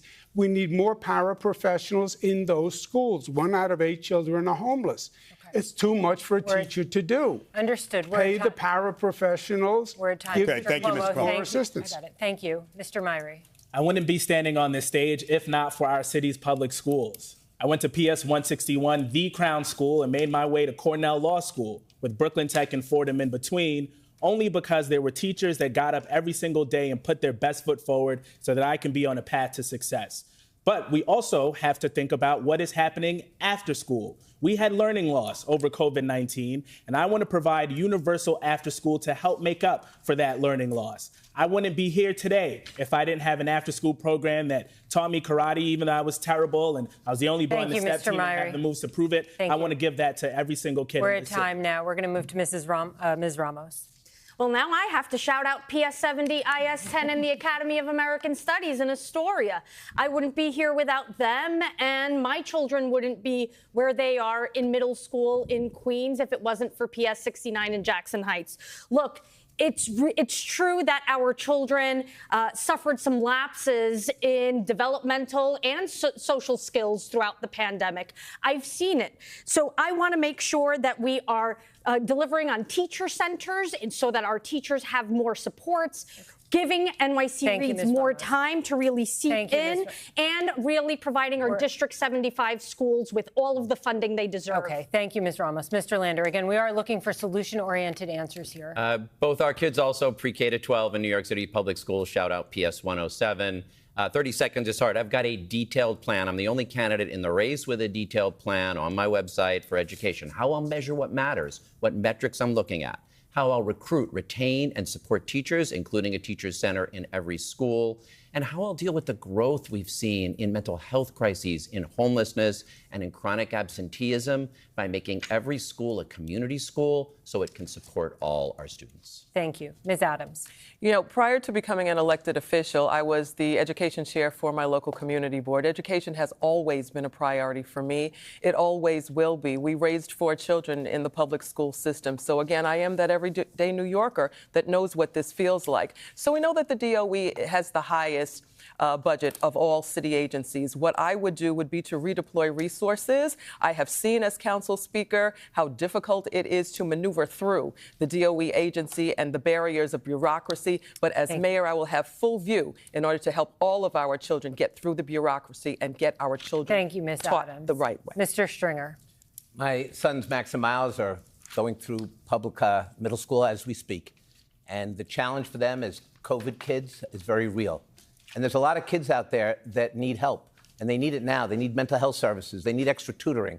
And we're not providing that with this $40 billion budget. I know that because I audited the Department of Education more than any controller in history, found missing computers, missing iPads at the height of COVID. But here's what we have to do. Childcare, baseline pre-K, 3K. We need an after-school program that focuses on tutoring and giving kids that don't have parental resources financially the help they need. It doesn't matter how you start the race. It matters how you finish the race. Thank you, Mr. Stringer. We're at time. David? Okay, thank you, Sally. We call this next section of the debate, What's in a Name? We have 3 quick questions looking for fast answers. We'd like you to answer each of them with a name. We'll go down the line, starting with Mr. Stringer. Right now, who's the most effective Democrat in the country? It's not Eric Adams. I would say the most effective Democrat right now is Hakeem Jeffries. Okay. Mr. Blake? I would say myself because I actually defeated Donald Trump when I was vice chair of the DNC. Mr. Mamdani? Mayor Wu of Boston. Mr. Tilson? My old friend Cory Booker after his 25-hour Herculean Thank you, Mr. Tilson. Mr. Cuomo? Hakeem Jeffries. Mr. Myrie? Majority Leader Andrea Stewart-Cousins. Ms. Ramos? Maryland Governor Moore. Mr. Lander? Boston Mayor Michelle Wu. Ms. Adams? I would have to say the next speaker would be Hakeem Jeffries. In the primary, voters will be ranking you 1 through 5, number 1 being their top choice for mayor. So we break up the order and start with Mr. Cuomo. Assuming you rank yourself number 1, who on this stage would you rank number 2? I'd leave it to the voters. So you would not put a name, or you're not sure? No, I'd leave it to the voters. Okay. Mr. Tilson? I haven't decided on my number 2, but I'm an ABZ. No disrespect, Zohran, but I think his policies are dangerous. Okay, Mr. Mamdani? I'm more of an ABC guy, anybody but Cuomo. I'll be telling my voters, however, who to rank number 2 before Election Day. Okay, no name was yet. Mr. Blake? I'm going to take the Andrew Cuomo approach and not answer your question. Mr. Stringer? Well, you're not supposed to make news at these debates, right? No, just joking. My second choice really will be based on who I think would be the second best mayor on the stage. Ms. Adams? I also would rank myself number 1, of course, but we will not be breaking news as far as who my number 2 will be tonight. All right, Mr. Lander? Andrew Cuomo has shown you many times tonight why he should not be anywhere on your ballot. Ms. Ramos? Well, I think this debate is really good food for thought and will give us all a better idea. I'm hoping to have a better idea by the end of tonight. Mr. Myrie? Stay tuned. All right. The last one, we'll start with Mr. Stringer again going around. 4 years ago, in the race for mayor, who did you rank first on your ballot for the Democratic primary? That was tough. I conferred with my wife, and we said Stringer number 1. Okay, thank you. Mr. Blake? Maya Wiley, I co-chaired our campaign, and our city would be much better right now if Maya Wiley was mayor. Mr. Mamdani? Maya Wiley. Mr. Tilson? Catherine Garcia. Mr. Cuomo? I would have done Eric Adams. Did he live in New York City? He did not. He said he would have done. You said you I think it was about 30 years since he lived here, right? Okay. Mr. Myrie? I ranked Maya first. Ms. Ramos? I voted for Maya Wiley. Mr. Lander? Maya Wiley 1, Catherine Garcia 2. Ms. Adams? My biggest regret was voting for Eric Adams, number 1, with Maya a very close second. Kathy Garcia was. All right, thank you. Well, I'm not ranking any of you. All right, thank you, Kenneth. Sally. Okay, we're going to move on to housing.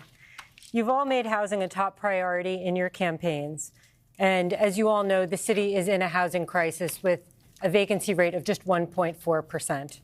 We'd like you to explain your proposed solutions to this housing crisis and how you would pay for it. You'll have 1 minute to answer this question. Mr. Tilson, we'll begin with you. Sure. Well, as I discussed about an hour ago, the key, I think, is to unleash the private sector to build a lot more supply, which wouldn't just stabilize rents. We have the highest rents in the country. We need to bring them down. I think they can come down by 20%. Austin just demonstrated how to do this in only 3 years. How do we do that? We need to ease zoning restrictions, fight NIMBYism, properly staff the city departments to streamline that process. And overall, just speed up the process. It's taking 4 years to build, start to finish, and it should take only 2. I will say my plan is basically the opposite of Zohran's. He wants the city to build all new affordable housing, which I think the city has we've seen the city is no good at building and operating housing. He would also saddle us, he proposes, with $70 billion of debt. This would end up looking like California's high-speed rail project. Nothing accomplished. We're at time. Thank you, Mr. Tilson. Mr. Cuomo, how would you try to resolve the housing crisis, and how would you pay for it? Yeah, it's a desperate problem. I built housing for the homeless in my 20s. Excuse me. I served as HUD secretary and built housing literally all across the nation, hundreds of thousands of units. We need to blow up HPD. It's an obstacle. The city council is a bottleneck. We have to use faith-based I'd like to respond to that. We need to use vacant city land. I've shown that I know how to build. Look at LaGuardia Airport, look at the Kosciuszko Bridge, look at the 2nd Avenue subway. I know how to get things done. And that's what this election is all about. Not plans, plans, plans. Who can get something done? Ms. Adams, yes, if you would like to very briefly respond to that since he invoked the city council. Yes, I would. And the former governor's response really does show how disconnected he is to the work of the city. Unlike myself, who is currently still in city governance, the only person on this stage actually that has experience of city governance and doing the work. The city council, under my leadership right now, has already walked 120,000 units of housing for the people of the city of New York. So the city council is not bottlenecking anything. Maybe perhaps 10, 20 years ago, when you were a governor, that was happening. But under my leadership, we have a brand new culture in the city council where we are actually working for the people to make sure that housing is built, and housing is built now. Very, very briefly. Yeah. The mayor has an interesting proposal that I think we're going to see in the Charter Commission that talks about the role of the city council and expediting the approval mechanism. Okay. Mr. Myrie, your top solution to the housing crisis. You have 1 minute to discuss it. I grew up in a rent-stabilized apartment. It is a place that my mom, my parents were able to find, the only affordable place they were able to find to raise me to be on this stage right now. But that opportunity has slipped away for too many New Yorkers. My wife and I, we want to put down roots in the same neighborhood that we grew up in. When you walk down Bedford Avenue, everything costs $1 million. Who has $1 million? Maybe some of the people on this stage do, but I don't have it, and I know you watching at home don't have it either. So I've been clear about what my plan is to drive down the cost of housing. 1 million homes over the next 10 years. We can actually do this with some leadership. The leaders of the past, like Cuomo, who had the opportunity to do this, only gave us a city that is more expensive than it was 10 years ago. I want to also extend pre-K and 3K from 2:30 p.m. to 6 p.m. so that we can draw families here and keep them here. And I want universal free after school for every kid in this city, because it has to be a city where you can raise a family and where we can move everyone to a path to success. And very, very briefly, what is your price tag on those 1 million new homes? My plan does not require us to raise taxes and reduce the private market in order to build housing, incentivize. All right, thank you. Ms. Ramos. Property tax reform is at the crux of our affordable housing crisis in this city. I want to make sure that we are helping homeowners and landlords bring down their costs. Water rates, the cost of water has skyrocketed in the past 3 years under the current administration. And then I want to freeze the rent. As a rent stabilized tenant, I know how tough it is to be able to keep up with rent.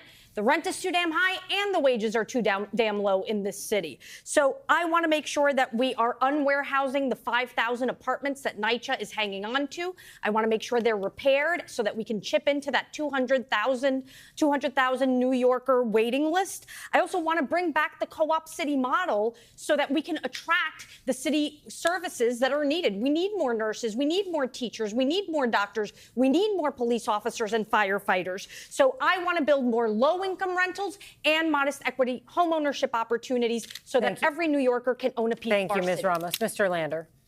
Everyone on the stage talks about affordable housing. I've spent 3 decades delivering it. Spent 15 years before I ever got into elected office with my sleeves rolled up, renovating abandoned buildings and vacant lots into affordable homes.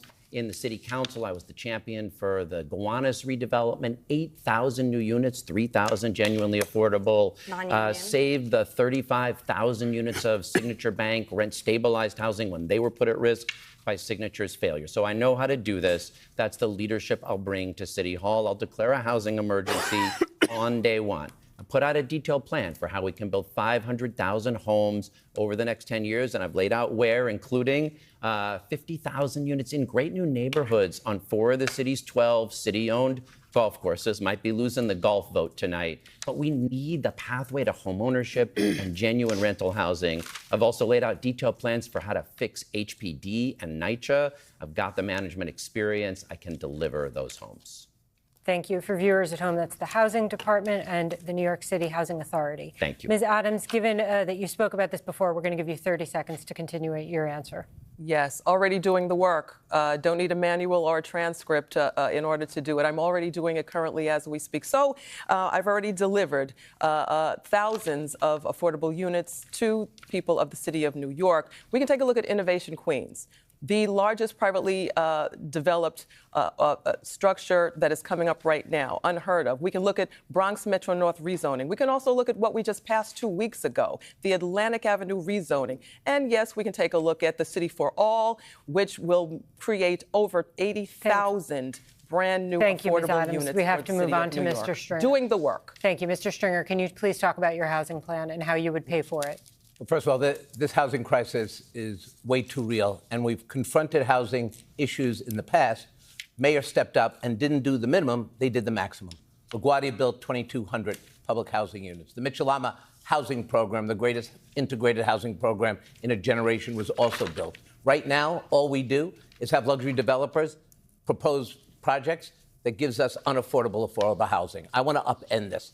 My plan, take 1,000 vacant lots, build the affordable housing that we need. You give the land to not-for-profits, to community-based organizations. We're in the game. This is not pie in the sky. I can't say to you tonight, given my 30 years of experience, that anyone has a plan to build 1 million homes or 500,000 homes in 10 years. Don't believe it. Believe what we can do in the next 2 years. That's the first step. Lastly, we also have to recognize who can best do this work. As controller, I financed affordable housing all over the city. As borough president, I didn't do 1 or 2 rezonings. That was my life's work for 8 years. And we transformed so many parcels of land into affordable housing. We have to move on. Mr. Blake. When we talk about a housing crisis, you have to actually go through the journey. My mama overcame homelessness. We sold dinners to pay rent in South Bronx. And so this is not about a report from me. This is about reality.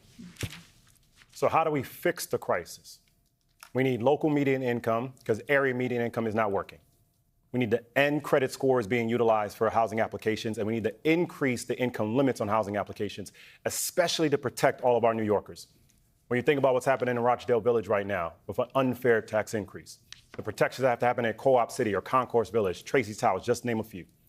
But then we got to go a step further. For public housing and those that are living in NYCHA, for those who have not helped you with heat and hot water, they need to go to jail because they are not being held accountable to actually fight for you. And so when we talk about the actual vision of a housing plan, if you go to blakefornyc.com, you will see the welcome home vision because we want to make sure you can afford the home you deserve. Mr. Blake, we're at time. Just a very quick follow-up. Who are you implying should be going to jail? The individuals that are working at NYCHA that were a part of a bribery scheme that has been unveiled and uncovered, where it's been very clear that they were taking in bribes and not actually fix what's happening in the residences. Okay, thank you. Mr. Mamdani, we'll go to you. If you are one of the close to 2.5 million New Yorkers who live in rent-stabilized housing, I will freeze your rent. And I will do that because you have a median household income of $60,000 while your landlord profits have increased by 12%. This is an act that will bring nearly $7 billion back into your pocket and back into the pockets of our local economy. This is what we will do immediately, and we'll do so because the mayor has the power to. Even though there are those like Andrew Cuomo on this stage who will tell you it's unrealistic, we know the previous mayor actually did this 3 times. And on top of this, we're going to build 200,000 truly affordable homes. Homes that are for the New Yorker who has a median household income of $70,000 for a family of 4. We'll do this while taking on the very bad landlords and the real estate developers who are funding Andrew Cuomo's campaign, $2.5 million last time I checked. And we're going to do that because ultimately every single person needs to follow the law, and that includes the landlords who are violating our housing code and have $800 million in fines that the city have yet to actually collect on. Very brief response. Very brief response, Mr. Cuomo. Mr. Mamdani is very good at videos, but not reality. We've already heard that line before. The Daily News said that his plan to finance his proposals, it violates the constitutional debt cap of the city of New York. It would double the state taxes, and there is no way the state is going to pass a tax statewide. Okay, thank you, Mr. Cuomo. We have to. No, he's invoked me. I should be able to respond. Just for 10 seconds. Just for 10 seconds here. Brief response. What the governor is speaking about is when we want to fight for working class people, it's considered unrealistic. But when he wants to give Elon Musk a $1 billion tax break, it's totally feasible. What the Daily News found is that this would mean taking a $30 billion budget, increasing it such that we could actually create truly affordable housing. All right. We have to move on. We have some breaking news we want to ask you about. The Trump administration is threatening the accreditation of Columbia University. In a statement, Secretary of Education Linda McMahon said after Hamas's October 7, 2023 terror attack on Israel, Columbia University's leadership acted with deliberate indifference towards the harassment of Jewish students on its campus. This is not only immoral, but also unlawful. That is a statement from the Secretary of Education, Linda McMahon. 30 seconds. What's your reaction to this move? Mr. Cuomo, we'll begin with you. I think you have 2 separate issues. Number one, I do believe there's been anti-Semitism in the city. I believe it's a growing problem. And I believe the rhetoric about Israel has actually inflamed the anti-Semitism. Put that aside, I think this is just another overreach of the Trump administration. Now he's going to take over the academic universities in this country. He is literally attacking the foundation of democracy, and he must be opposed at every turn. Mr. Tilson, your reaction to this, threatening the accreditation of Columbia University? Yeah, I'm totally appalled by 2 things. First, the failure of Columbia and other elite institutions to adequately act quickly after the October 7th attacks on mobs that were creating a very dangerous environment for Jewish students. My daughter is one of them in college right now. My wife and children are Jewish. This is personal to me. But I am, and these mobs, let's be clear, were incited by activists like the Democratic Socialists of America and their anti-Israel rhetoric. Mr. Tilson, I am even more appalled, however, by the Trump administration pretending to care about anti-Semitism and threatening the accreditation of universities. Mr. Mamdani.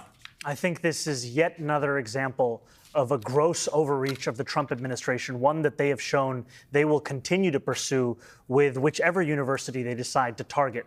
It's been Columbia, it's been Harvard. We need to have a mayor that will actually stand up to Donald Trump, not one that we have right now that will collaborate with them. And that is who I will be, as someone who is, in the words of Shirley Chisholm, unbought and unbossed, because the donors who are putting me in second place in this race are working class New Yorkers across this city. Mr. Blake, 30 seconds, please. As a reverend, let's start from the core that all hostages have to come back home on both sides.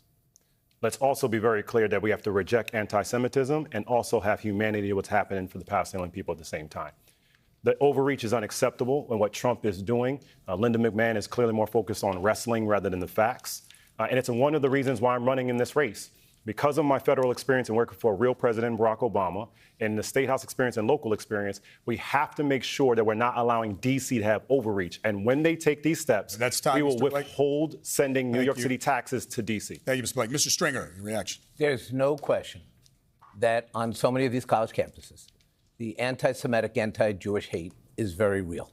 And we have to make sure that we hold universities accountable to make sure every student of all different backgrounds are safe. But this Trump move goes against everything that's American. And if he really wants to help Jewish students and all students, because everybody faces discrimination at some point in their lives, then maybe he would fully fund the civil rights divisions. He would not cut programs that could go a long way to fostering the ability for all different people to work together and come together. Thank you. Ms. Adams, your reaction. The Trump administration says that the university's leadership acted with deliberate indifference towards the harassment of Jewish students, is now targeting or perhaps threatening their accreditation. Your reaction. You know, all New Yorkers deserve to feel safe no matter who they are. As Speaker, I've allocated over $18 million to combat anti-Semitism in New York City. As mayor, I will continue to combat anti-Semitism within the city of New York. We have got to come against this Trump administration who is now terrorizing our college students, our students across the country. We have to have a mayor who will stand up. I've been that speaker that will stand up. As mayor, I will continue to stand up against Donald Trump. Our students deserve to be in safe spaces on all of our college campuses. Okay. Thank you, Ms. Adams. Mr. Lander. Apologies.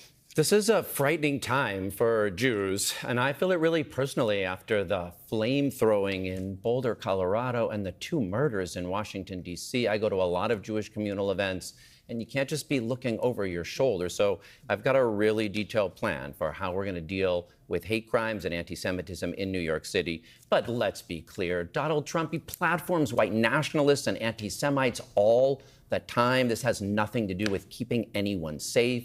And trying to discredit Harvard or Columbia is about destroying higher education and democracy. Thank you, Mr. Lander. Won't keep Jews safe. Ms. Ramos. Look, McMahon is no educator, and Trump has no interest in funding our education. He is trying to make our education less accessible to students. I do wish Columbia University fought the way Harvard has. We have to stand up to Trump. We have to be willing to fight back, to sue, and that is exactly what I will do as your mayor to make sure that we are keeping our Jewish students safe, our Muslim students safe, and that we are fighting bigotry at every turn. There is no room for the skyrocketing anti-Semitism that we are seeing in our communities. Thank you, Ms. Ramos. And the xenophobia must end. Mr. Myrie. There has been a clear and unequivocal rise in anti-Semitism in this city and across this country.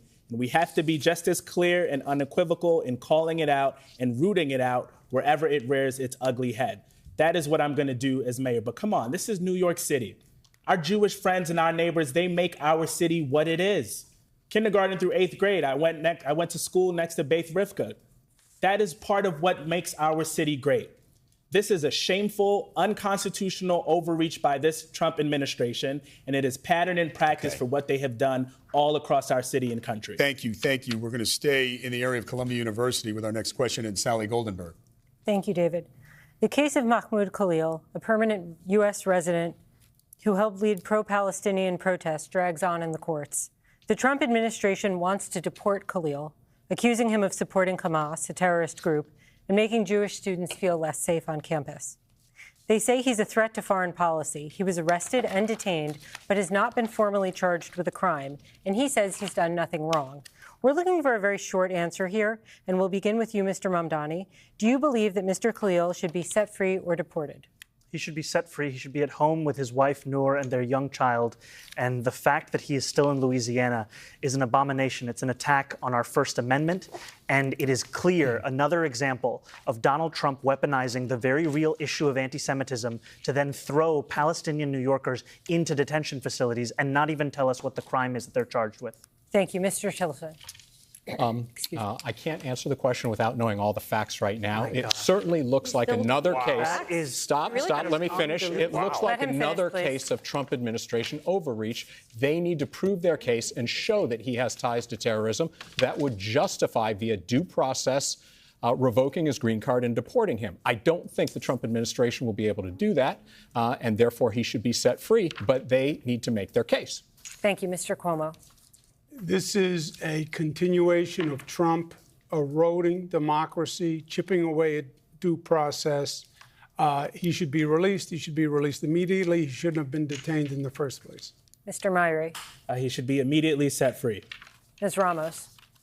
We have due process in our Constitution for every person. Mahmoud Khalil is no exception. He belongs home with his family, just like Adrienne Adams and so many others who have been unlawfully abducted by ICE. Mr. Lander.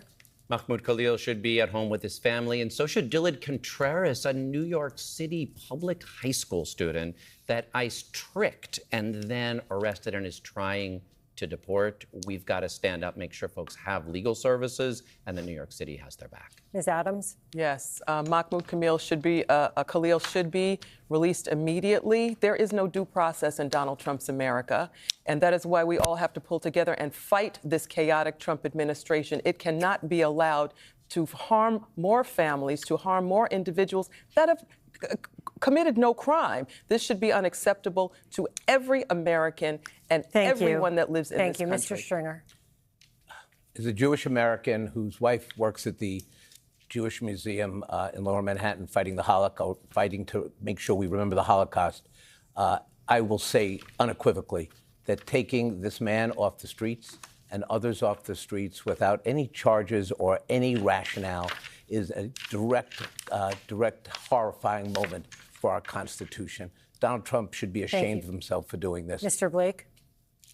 Mahmoud should be home with his family, full stop. It's really that easy, Whitney. Extended on this is the appreciation and understanding that whether it be Dylan from the Bronx or any of our communities, we should not believe that a convicted felon president is actually going to ever honor the Constitution. It's the reason why we have to make sure we protect our immigrants and have more lawyers at our immigration hearings, because we should actually know where individuals are so they have a chance to fight for their own justice. Thank you, Melissa. Thank you. We're moving on to a subject that none of you are discussing much on the campaign trail, but it could reshape the city in the next few years, and that is the rapid advance of artificial intelligence. It could improve many things in the city, but it could also eliminate thousands of jobs. So the next mayor will likely have some opportunities to replace some city workers with AI technology and in the process save hundreds of millions of taxpayer dollars. AI will certainly be on the table when city labor contracts expire. So here's the question. Is there an area where you would consider replacing city workers with AI if it saves tax dollars? And would you also offer any protections to city workers? You'll have 30 seconds to answer. We'll begin with you, Mr. Mamdani. Well, I think Andrew Cuomo would tell you that he's already replaced a campaign worker who would have written his housing policy with AI because he had it written by ChatGPT. I can tell you that I'm proud to be endorsed by the labor union representing the largest number of city workers, DC 37. And I'm proud of that because my approach to artificial intelligence will be one where we can find efficiencies in the contracts and consultants that we work with as a city, but we are not going to use this language of artificial intelligence as a justification for further layoffs of city workers. Okay, Mr. Mamdani, time. Workers. Thank you. Mr. Tilson? Yeah, I think actually AI is going to be a home run for this city because we are second only to Silicon Valley, the sort of tech hub, the East Coast tech hub for a lot of these West Coast companies. So whatever we might lose in some jobs, I think we're going to gain if we're smart, if we roll out the carpet, because we have the knowledge workers here to attract these entrepreneurial businesses. But we've got to stop shooting ourselves in the foot with left-wing madness like driving away Amazon and the 40,000 jobs that they wanted to bring here. And lastly, I'll say we can use AI to bring a lot of permitting by the city online to Thank you, Mr. Tilson. Mr. Cuomo, you have 30 seconds. Yeah, I am the candidate on the stage who's endorsed by more labor unions than anyone else, of 650,000 working men and women, and I'm proud of it. AI is undeniable. It's coming. There's I think, a tremendous opportunity for economic development here in New York. By bringing AI to New York and bringing those businesses here. The West Coast doesn't have a franchise. You hear a lot of four-letter words here. You hear free, you hear taxes. You don't hear jobs. We need opportunity, we need jobs, and we want to reorganize government. AI can help, but we want to protect jobs. Mr. Myrie, you have 30 seconds. Yeah, I'm the proud son of a city worker. My dad taught special education in the Bronx for 22 years. I would not be who I am today without it, without what he fought for and what he did for students every day. I believe we have so many city workers that are doing their absolute best to serve this city. We actually have thousands of vacancies in our city workforce now, so I want to hire more city workers to get them to do it. Of course, AI is going to have a role to play going forward. We have to all play a role in ensuring that this is an industry that grows in our city. One way we're going to make us attractive is 1 million homes over the next 10 years. Thank you. Ms. Ramos. I wrote the law to protect our artists, our actors, image and likeness from AI's use through movie studios. And that's exactly what I want to do. I want to put the power in our workers' hands to help us lead the transition into the use of artificial intelligence. We can't be Luddites, but we do have to make sure that the workers have a say as we make those transitions, especially when I want to transition them and repurpose them for mental health capacities where we have deep shortages. Mr. Lander? 3 strategies I've proposed to use AI and technology to make government more efficient that won't cost any jobs but will save us money. Last year, we paid out over $2 billion to settle 12,000 claims. I have an RFP in the field to use machine learning and AI to find patterns, put it on the books of the agencies that cause it so we can actually reduce that. Second, we should have NYCHA vendor scorecards that enable residents to rate the repair vendors that come into their units. And we're not doing that right now. We could make much better use of our taxpayer dollars Thank you, by Mr. going Lander. with the vendors who actually get the work done. Thank you. And Ms. third, you're she says I got 15. Oh. I got the 15 seconds. Sorry, mixed signals. Okay. I got one more idea for the next time. Okay, I'm sorry about that. Ms. Adams? You know, I'm not a career politician. I come out of the world of corporate America, so I know the benefit of technology. I actually used to teach tech in another life, so I know the benefits of AI. I think it's something that we need to embrace as New Yorkers. I think that it's something that can bring a lot of profits into New York City. That said, we should not balance AI along with the release of our workers that can do such a great job and are doing such a great job for our city. There is a balance here. As mayor, I will reckon that balance and reconcile that balance so that we do not lose. Thank you, Ms. We are Adams. training our workforce towards embracing AI. Thank you, Mr. Stringer. Look, I think AI is a great opportunity for the New York City economy, and we should embrace it. But we also have to know that with any new technology comes the job of the mayor to protect our workers and our citizens. And I don't think it's an either-or question. I think AI can come in and actually have a benefit to the city workforce. Imagine training new kids at CUNY and places to get into the tech economy. This is one vehicle to do it. Obviously, as mayor, you have to worry about the abuses. I will do that. My record as a pro-labor elected official, borough president, controller is without question, and I believe we can manage this. Okay. Mr. Blake, I'm sorry, I jumped that. Mr. Blake, you have the final word. That was my mistake. Our campaign theme is Tomorrow Begins Today, and that's the epitome of when we talk about for AI. As a small business owner, which I've managed more than 15,000 people across the country over the years, it's the appreciation of groups such as Adventure or National Gem Consortium on the Knowledge House, so we can be very intentional how AI can be utilized for good. I would say also specifically, we need technology for good. You can track a flight or food, but you cannot track closing a residential repair in your home. So we have to find better ways. And to your last part of your question, you can do that and equally create jobs while reducing regulation and red tape at the same time. Candidates, thank you. We have a few short questions, lightning round questions, some call them, just to get a glimpse of your thinking on some of the issues that are relevant to New Yorkers. So New Yorkers are feeling stressed about housing in the city, as you've all alluded to, as we know. How much do you pay each month for rent or a mortgage? We'll go left to right. Ms. Adams? Our home is paid. I'm a homeowner. Okay. Mr. Lander? We have a mortgage, a home with one rental unit. The total mortgage on the house, $3,300. Okay, thank you. Ms. Ramos? We rent. We pay $2,500 a month. Okay. Mr. Myrie? In a rent-stabilized apartment I grew up in, $1,300. Mr. Cuomo? $7,800. Mr. Tilson? I own and pay about $5,000 a month in maintenance and taxes. Mr. Mamdani? $2,300 for my one-bedroom in Astoria. Mr. Blake? About $1,800 for the home that I own with our family. Okay. Mr. Stringer? I'm getting ripped off $6,400 a month. Property tax reform. Come on, Comptroller. I can do it. All right, thank you.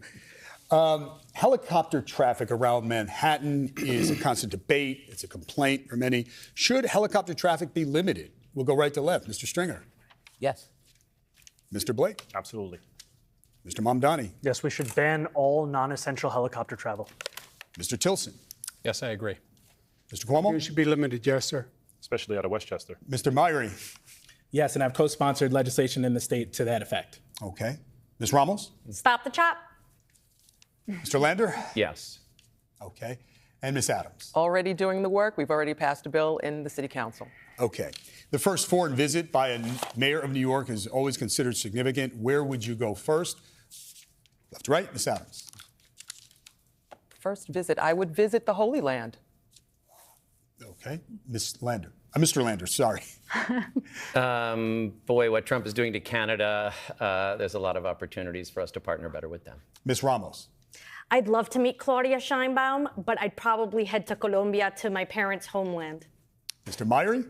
I am the proud son of two Caribbean immigrants. I represent a robust Caribbean constituency. I'd like to go to the Caribbean as my first visit. Mr. Cuomo. Given the hostility and the anti-Semitism that has been shown in New York, I would go to Israel. Mr. Tilson, where would you go? Yeah, I'd make my fourth trip to Israel, followed by my fifth trip to Ukraine, two of our greatest allies fighting on the front lines of the global war on terror. Mr. Mamdani. I would stay in New York City. My plans are to address New Yorkers across the 5 boroughs and focus on that. Mr. Mamdani, can I just jump in? Would you visit Israel as mayor? I've said in a UJA questionnaire that I believe that you need not travel to Israel to stand up for Jewish New Yorkers.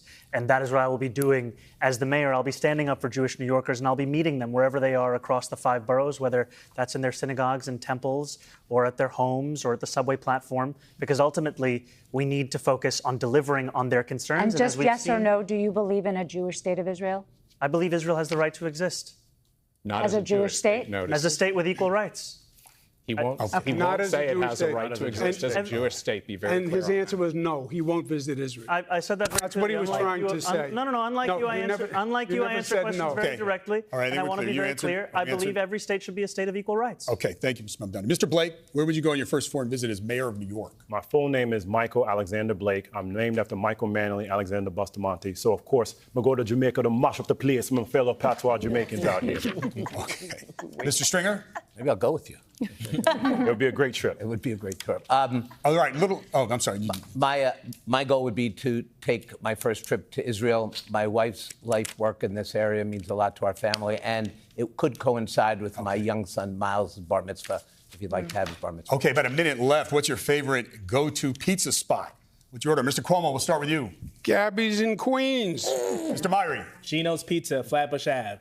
Ms. Ramos. Louise on Baxter Avenue in Elmhurst. Mr. Lander. Jafar is in Midwood. Ms. Adams. Alba, Queens Boulevard. Mr. Stringer. It's Kid's Choice, Joe's. Mr. Blake. Vinny's, Grand Concourse, Burnside. Mr. Mamdani. I grew up in Morningside Heights, so I have to say Coronets. Okay. Danino's in Staten Island. Okay. All right. And real quickly, this will be thumbs up, thumbs down, maybe your reaction. We already heard this from one to the Knicks firing their head coach, Tom Thibodeau. Miss Adams, thumbs down. Thumbs down, thumbs down. Thumbs up. Thumbs up. Our goal is to win the finals. Okay. It's not to get to the conference finals. Thank you all for a spirited debate. That's all the time we have. Again, we thank the candidates for an informative evening tonight. We also thank the New York City Campaign Finance Board. Urge you to check out their website, nycvotes.org. It has information on the candidates in the race, and importantly, you'll learn more about ranked choice voting, which is how the nominees for mayor will be selected. For all of us here at NBC New York and Telemundo 47 and Politico, go vote June 24th.